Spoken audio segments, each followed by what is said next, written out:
Maître Coton pour la présentation. Donc, effectivement, on va aborder ce webinaire au travers de 4 questions. Alors, la première est liée aux exigences de sécurité et de fiabilité liées à la signature électronique du soumissionnaire. Alors, comme de tradition, dans l'ère légale, on part toujours d'un cas qu'on veut général à l'ensemble des questions et qui sert un peu de fil conducteur. Ici, finalement, ce fil conducteur, c'est vous avez un pouvoir adjudicateur, à savoir une commune qui veut construire un musée. Dans ce cadre, elle va lancer plusieurs marchés. Donc, il va y avoir un marché pour la construction du bâtiment qui sera un marché de travaux et pour un second marché qui, lui, sera lié au développement d'une app qui va permettre de gérer un service de billetterie et de gérer une application de réalité augmentée pour les visiteurs et donc qui applique le traitement d'un grand nombre de données à caractère personnel.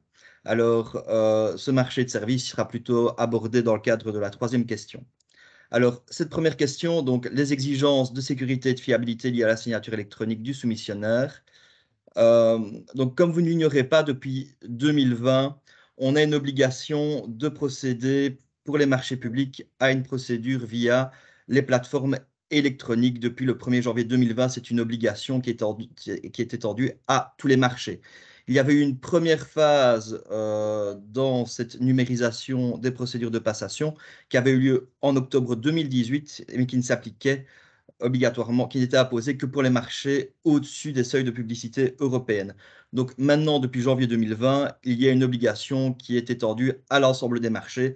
Alors, il reste quelques exceptions, donc notamment pour les marchés de faible montant qui sont prévus par la loi.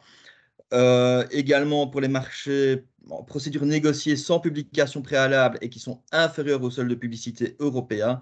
Et alors, on a également un autre cas qui est pour des raisons techniques. Donc, on imagine dans le cadre d'une procédure de passation, notamment quand on a des études et autres qui doivent être fournies avec notamment sur des formats de programmes qui ne sont pas supportés par la plateforme électronique, à ce moment-là, on peut en arriver à une soumission, on va dire, plus classique. Alors, dans ce cas-là, quand on a une procédure de passation qui n'est pas électronique, on a une prolongation des délais qui est de 5 jours à dater de la publication de l'avis de marché. Mais ça, c'est pour information. Alors, qui dit offre dit signature. Alors, la signature, elle est définie par la jurisprudence de la Cour de cassation comme un signe ou une signe de suite tracé à la main et ou par voie électronique, ou un autre procédé par lequel une personne s'identifie et manifeste sa volonté. Alors, parmi ces signatures, il y a également la signature électronique qui est définie comme une signature conforme au règlement 910-2014 du Parlement européen sur l'identification électronique. Alors, ce règlement, il est assez important puisqu'il va définir 3 types de signatures électroniques et par conséquent 3 niveaux de sécurité différents. Alors, on va les examiner du niveau de sécurité le plus faible au niveau de sécurité le plus fort. Et donc, pour commencer, on a la signature électronique simple qui n'a pas vraiment de garantie de sécurité et d'authenticité. Alors, on va avoir un niveau supérieur qui est le niveau de signature électronique avancée.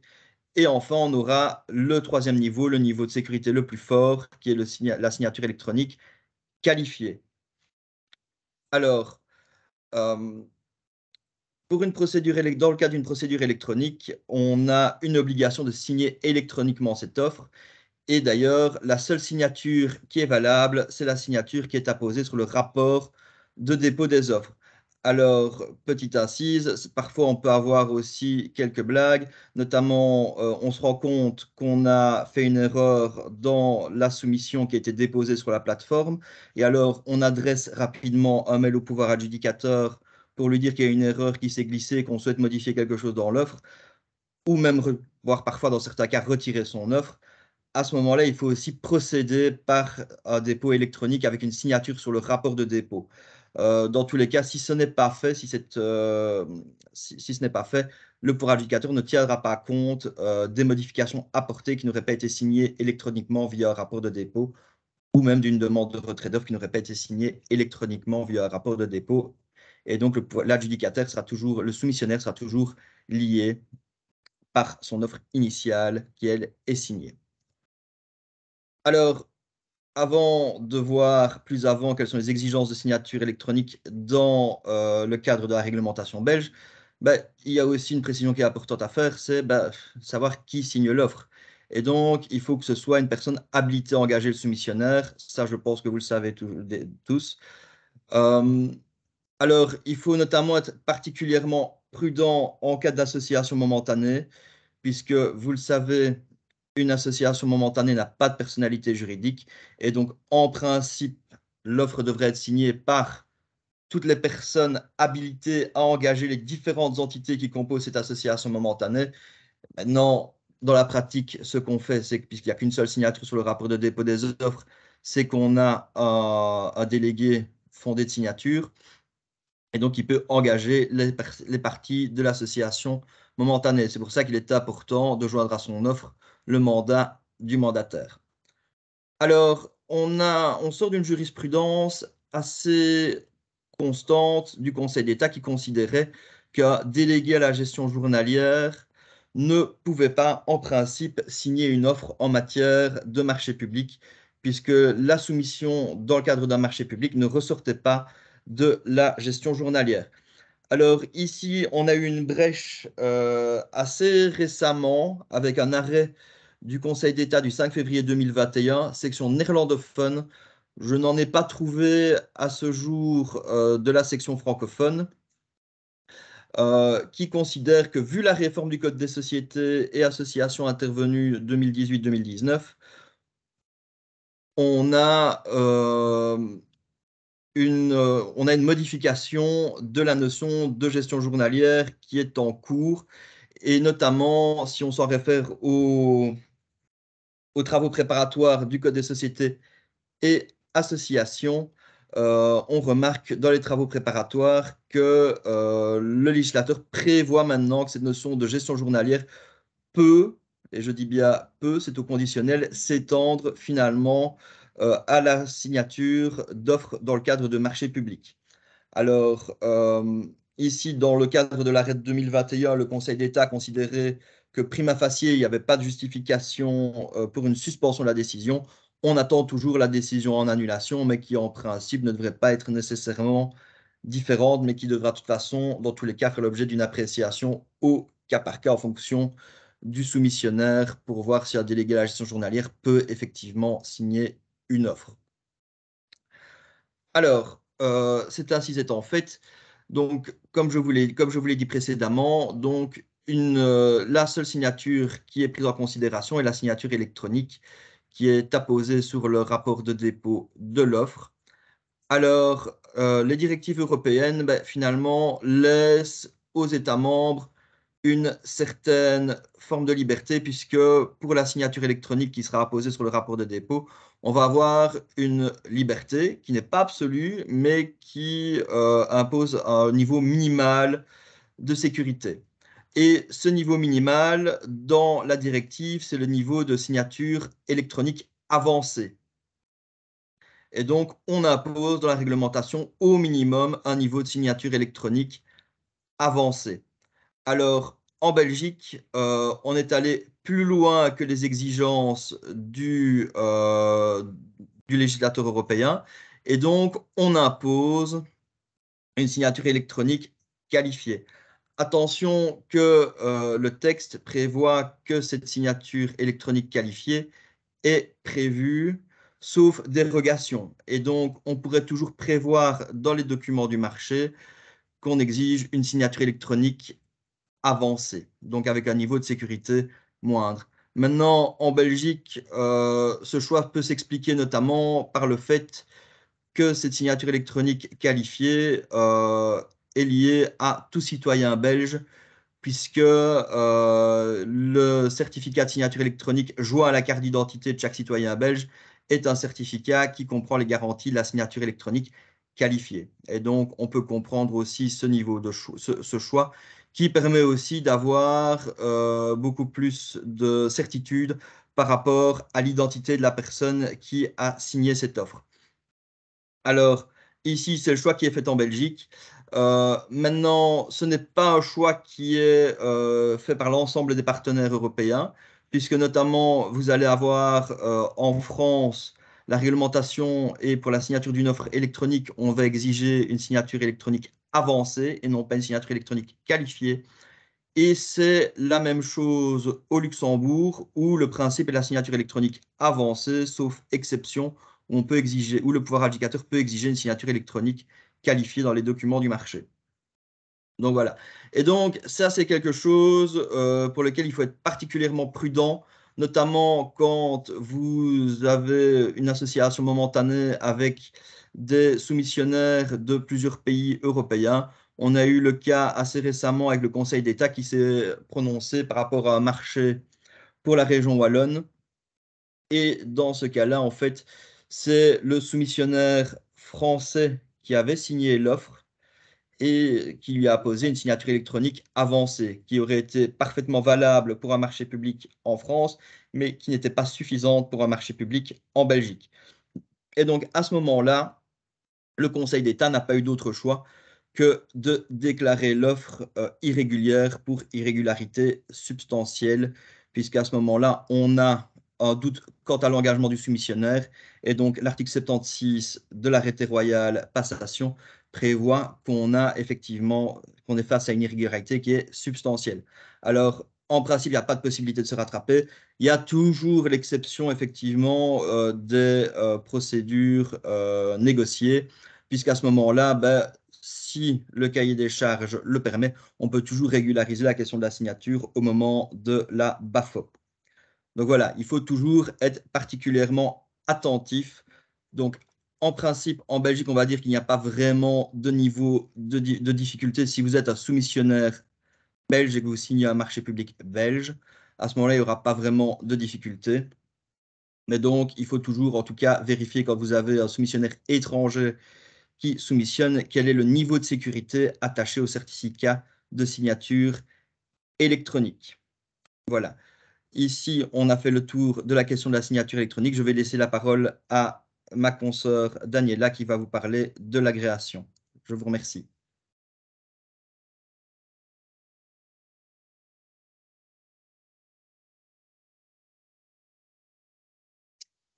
Daniela, peux-tu réactiver ton micro?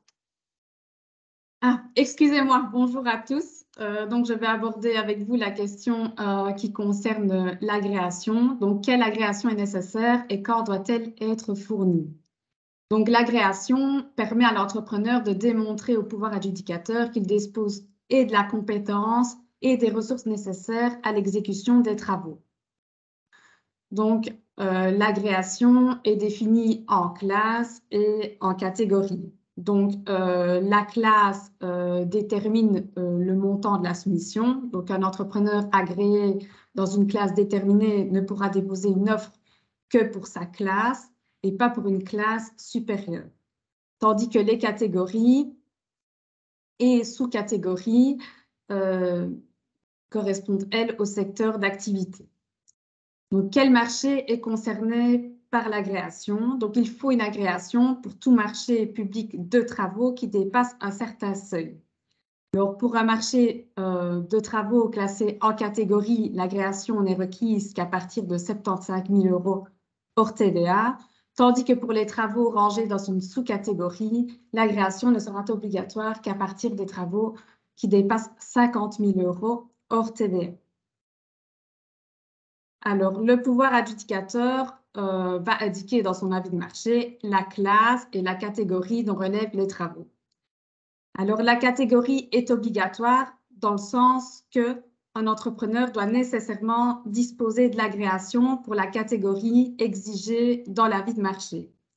Tandis que la classe est indicative, c'est-à-dire que si dans son avis de marché, le pouvoir adjudicateur a indiqué qu'il exigeait une certaine classe, un soumissionnaire qui estime devoir déposer une offre pour un montant inférieur qui correspond à sa classe, va pouvoir le faire. Donc, si un pouvoir adjudicateur a estimé, par exemple, la valeur d'un marché à 165 000 €, qui correspond en réalité à une classe 2, Un soumissionnaire qui estime faire une offre pour un montant de 120 000 euros, donc qui correspond à une classe 1, va pouvoir déposer une offre s'il dispose de l'agréation dans cette classe. Alors, si les travaux relèvent de 2 catégories ou sous-catégories différentes, on va exiger l'agréation dans la catégorie qui représente le pourcentage le plus élevé de travaux. Si par contre, il est impossible de définir quelle est la catégorie ou sous-catégorie qui représente le pourcentage le plus important des travaux, à ce moment-là, le pouvoir adjudicateur va indiquer dans son avis de marché les catégories concernées et l'entrepreneur ne devra disposer de l'agréation que dans une seule des catégories. Alors, si un entrepreneur ne dispose pas de l'agréation requise, il peut soit joindre à son offre la preuve de l'engagement d'un entrepreneur qui dispose, lui, de l'agréation requise, soit faire une association momentanée avec un entrepreneur qui dispose de l'agréation requise. Alors, une autre spécificité dans le cadre de l'association momentanée, c'est que si 2 associés agréés dans une même classe pour une même catégorie au sein de cette association momentanée, ils vont pouvoir soumissionner pour un marché d'une classe supérieure à la leur. Sauf évidemment si les 2 entrepreneurs sont agréés en classe 1, à ce moment-là, ils ne pourront pas soumissionner pour des travaux de classe 2. Alors, le moment où l'agréation doit être fournie, alors l'agréation n'est pas une condition de régularité de l'offre.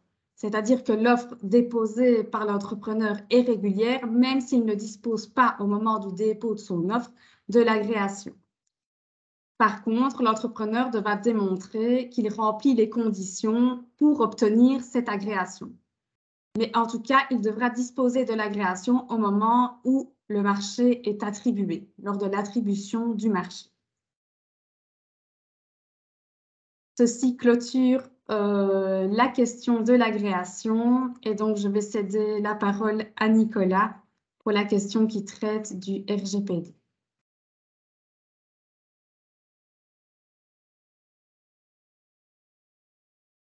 Voilà, je remercie Daniela. Donc, on va entamer cette 3e question, qui est de savoir jusqu'à quel point le pouvoir adjudicateur est-il tenu de vérifier le respect par le soumissionnaire du RGPD. Alors, mais ce contrôle des normes du RGPD, c'est une facette notamment, selon nous, selon la jurisprudence du Conseil d'État, de l'analyse des offres et donc notamment dans sa facette du contrôle de la régularité de l'offre.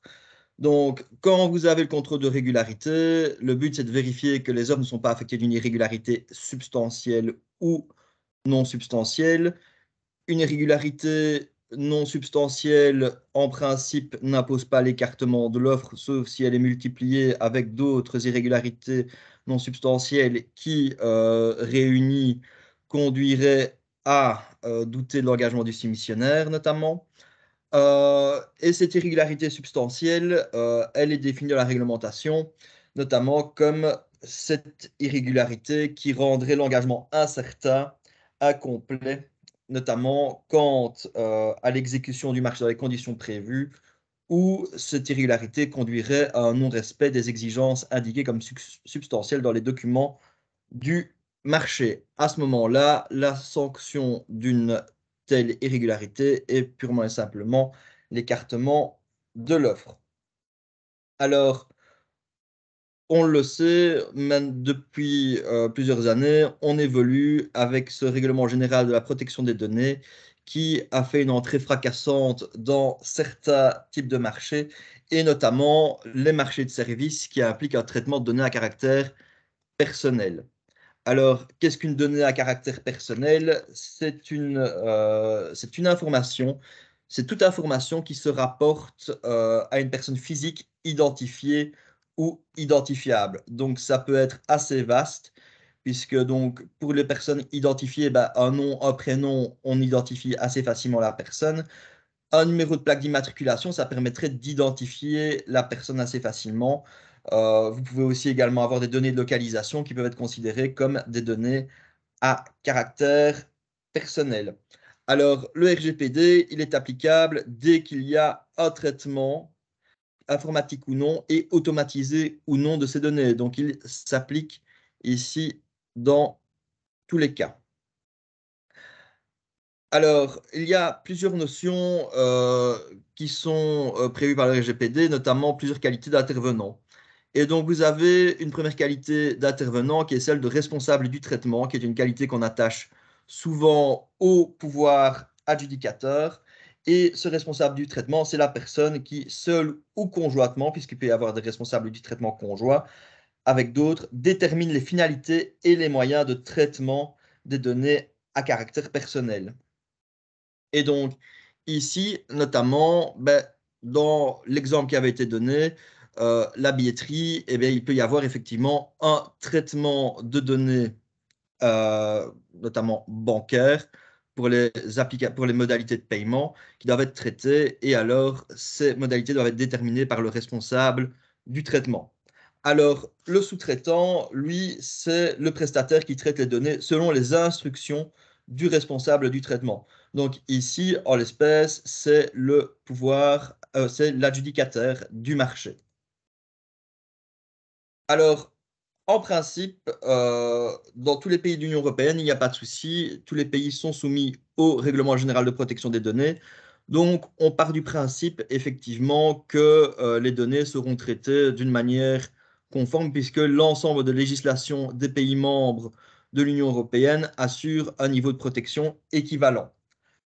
Est-ce que c'est-à-dire que que tout transfert des données hors des pays de l'Union européenne serait interdit? Eh bien, non, puisque vous pouvez avoir un transfert de données hors Union européenne, et notamment, ce transfert peut s'opérer soit dans un pays qui fait l'objet d'une décision d'adéquation, et donc, dans ce cas-là, ça veut dire qu'il y a une décision de la Commission européenne qui considère que le pays faisant l'objet de la décision d'adéquation assure un niveau de protection des données équivalent à celui de la réglementation de l'Union européenne. Alors, ces pays faisant l'objet d'une décision d'adéquation, il y en a peu. Il y en a 6 sauf erreur actuellement. Je ne vais pas vous citer tous les 6, mais retenez qu'il y a notamment le Canada dedans. Il y a eu à une époque un septième, à savoir les États-Unis, qui a fait l'objet d'un arrêt Schrems 2 qui est assez important ici. Alors, je précise tout de suite, je ne pratique pas le RGPD au quotidien, donc si jamais je donnais une imprécision, je remercierais Maître Coton, qui est leur backup, de me tenser ou de me corriger le cas échéant. Donc, voilà, je préfère faire cette petite précision. Alors, cet arrêt Schrems 2, c'est un arrêt de la Cour de justice de l'Union européenne qui concerne en fait cette faculté de transfert de données hors Union européenne, et plus particulièrement dans un pays qui n'est peut-être pas nécessairement connu pour un grand respect de la vie privée, à savoir les États-Unis. Donc, il y avait une décision d'adéquation qui avait créé un règlement intitulé Privacy Shield, qui permettait de transférer des données aux États-Unis, à caractère personnel aux États-Unis. Alors, la Cour de justice de l'Union européenne a considéré que ce Privacy Shield ne permettait pas, dans les faits, d'assurer une protection des données à caractère personnel satisfaisante, puisqu'il faut savoir qu'il y a des législations aux États-Unis qui permettent aux agences de renseignement de s'emparer des données à caractère personnel. Et donc, la Cour de justice de l'Union européenne considère effectivement que la législation de l'État, en tout état de cause, ne permet pas d'avoir un traitement des données à caractère personnel qui est conforme au RGPD en cas de transfert de données aux États-Unis. Alors, c'est-à-dire que quand il n'y a pas de transfert, quand il n'y a pas de décision d'adéquation, on ne peut pas transférer de données hors d'un pays de l'Union européenne. Alors, la Cour de justice de l'Union européenne va dire que non et va rappeler les principes dans l'arrêt Schrems 2, à savoir qu'on peut toujours effectivement envisager ce transfert, notamment sur base de clauses contractuelles type, les CCT, qui sont très souvent mises dans les cahiers, enfin qui sont même obligatoirement mises dans les cahiers des charges pour les marchés de services ici. Alors, ces clauses contractuelles type, elles peuvent être suffisantes si la législation du pays permet d'avoir un niveau de protection suffisant, mais on doit quand même opérer un contrôle de conformité. Et donc ce contrôle, il doit justement permettre de voir si cette législation du pays permet d'assurer un traitement conforme au RGPD via des clauses contractuelles type. Si ce n'est pas le cas, alors ce transfert pourrait avoir lieu, mais via l'adoption de mesures supplémentaires qui seraient notamment d'ordre contractuel, organisationnel ou technique. Alors, dans l'arrêt Schrems 2, la Cour de justice de l'Union européenne va considérer que la réglementation ne permet pas d'avoir un traitement conforme et qu'au niveau technique, il n'est pas possible de prendre des mesures techniques qui permettraient d'assurer un traitement conforme au RGPD. Et donc, la Cour de justice de l'Union européenne, en tout cas, à ce stade, invalide le principe d'un transfert de données à caractère personnel aux États-Unis.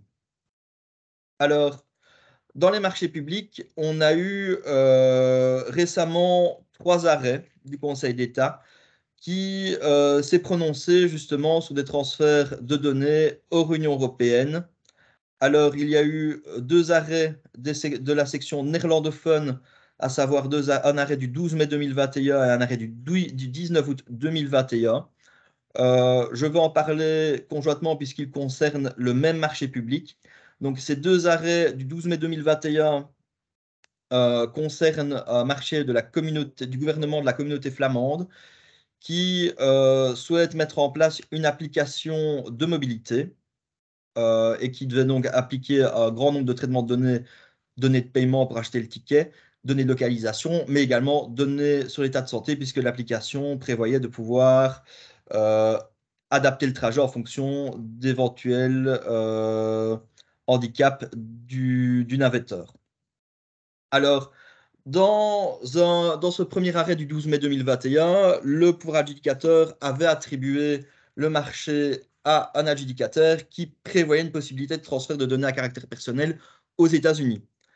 Alors, le Conseil d'État a suspendu l'attribution du marché, considérant que bien que le pouvoir adjudicateur avait sollicité toute une série d'informations par rapport au respect du RGPD, comme le cahier des charges l'exigeait, euh, celui-ci n'avait pas vérifié effectivement le traitement qui serait réservé aux données. Et donc, le Conseil d'État a considéré que le pouvoir adjudicateur méconnaissait son devoir de minutie, donc n'avait pas procédé à l'examen de l'ensemble des documents de l'offre et n'avait pas vérifié si l'offre était réellement conforme aux exigences du marché, et donc avait suspendu la décision d'attribution. Alors, la communauté flamande a retiré la décision d'attribution suite à cet arrêt et a repris une nouvelle décision d'attribution pour le même soumissionnaire. Et donc, avec tout un examen ici plus approfondi, arrivant à la conclusion que le traitement des données aux États-Unis pouvait se faire de manière conforme au RGPD.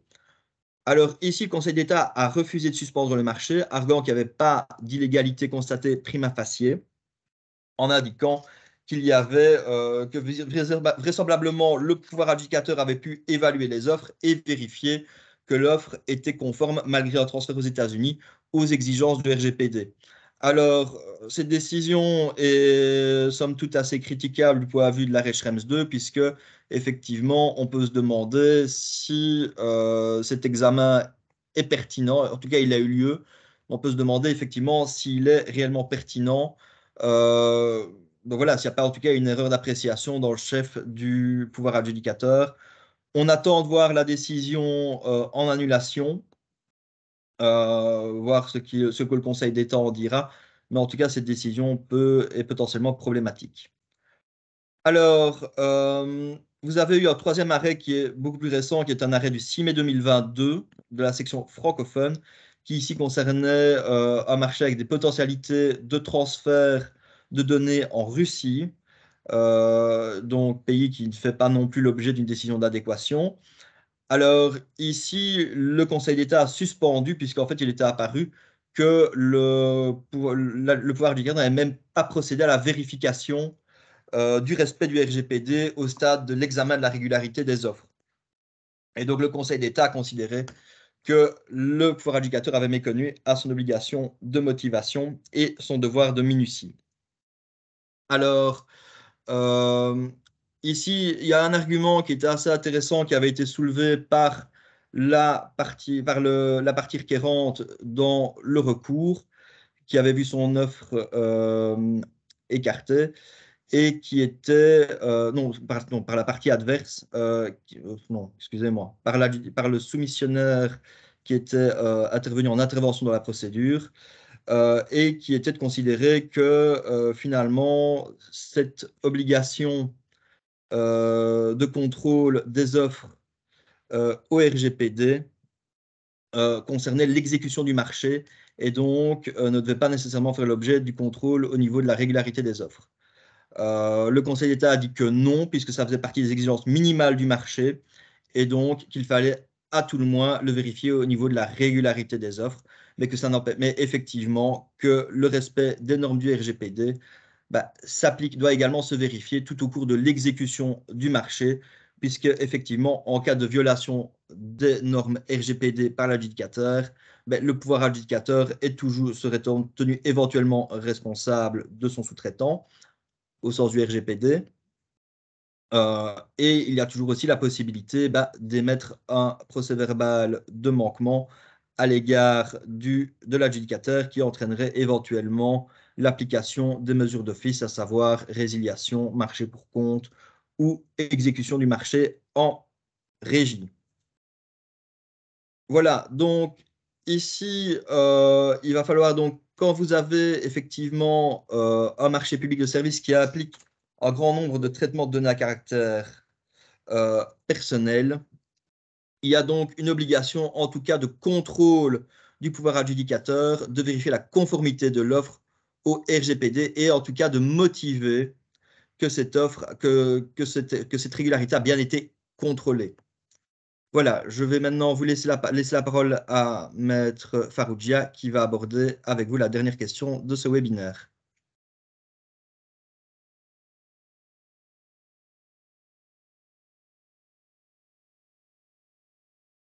Daniela, peux-tu activer ton micro, s'il te plaît? De nouveau. Comment faire face à des interrogations sur des prix supposés anormalement bas ou hauts? Donc, en fait, on peut dire que le contrôle de prix est une procédure en 2 étapes. Première étape, il faut vérifier s'il n'y a pas une suspicion d'anormalité d'un prix. Donc, à ce stade-ci, il n'y a pas de motivation formelle qui est exigée par le Conseil d'État. Il doit en tout cas ressortir de la décision que le pouvoir adjudicateur a vérifié qu'il n'y avait pas de suspicion d'anormalité. Ce n'est que s'il y a suspicion d'anormalité qu'on entre dans une 2e étape et là, il va y avoir un examen plus approfondi du pouvoir adjudicateur. S'il y a suspicion d'anormalité d'un prix, le pouvoir adjudicateur va devoir interroger le soumissionnaire et l'inviter à justifier son prix dans un délai de 12 jours. Alors, le délai de 12 jours est un délai minimum. Le pouvoir adjudicateur peut accorder un délai plus long au soumissionnaire qui va devoir justifier son prix.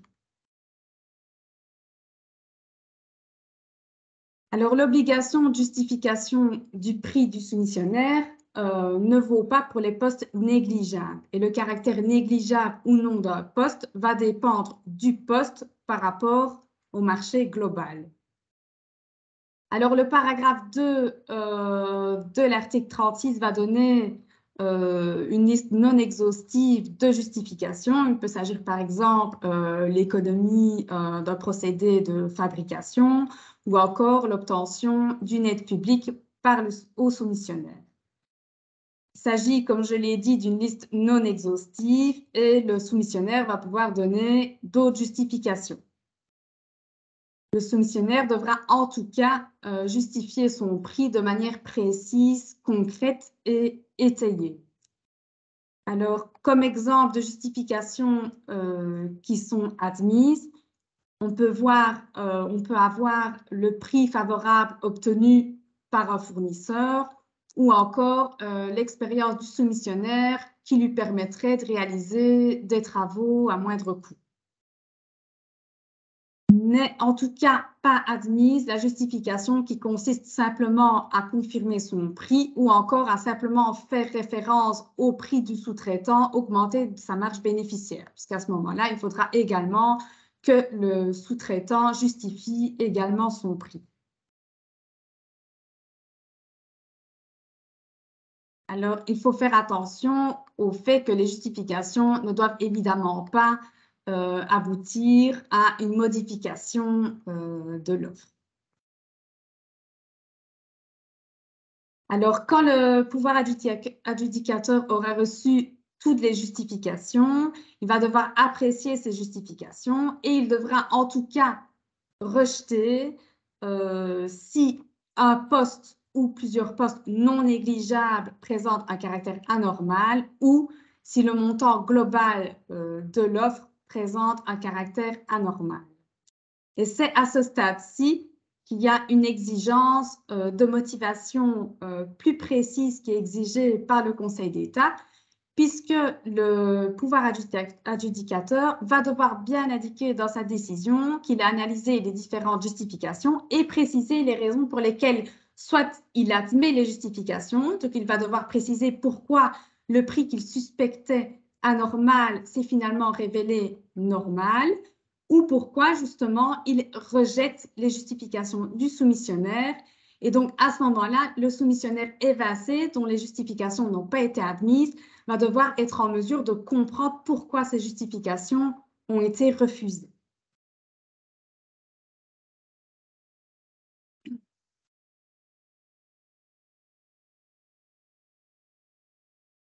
Alors, si le soumissionnaire a été dans l'impossibilité de justifier son prix, à ce moment-là, le pouvoir adjudicateur va devoir nécessairement déclarer l'offre irrégulière, même s'il s'agit d'un poste négligeable. Tout à l'heure, j'avais dit qu'il n'était pas tenu d'interroger le soumissionnaire s'il s'agissait d'un poste négligeable, mais à partir du moment où il estime qu'il y a une suspicion d'anormalité, où il invite le soumissionnaire à justifier son prix, le soumissionnaire va devoir justifier son prix. Une fois qu'on est dans la deuxième étape, le soumissionnaire va devoir nécessairement justifier son prix, même s'il s'agit d'un poste négligeable.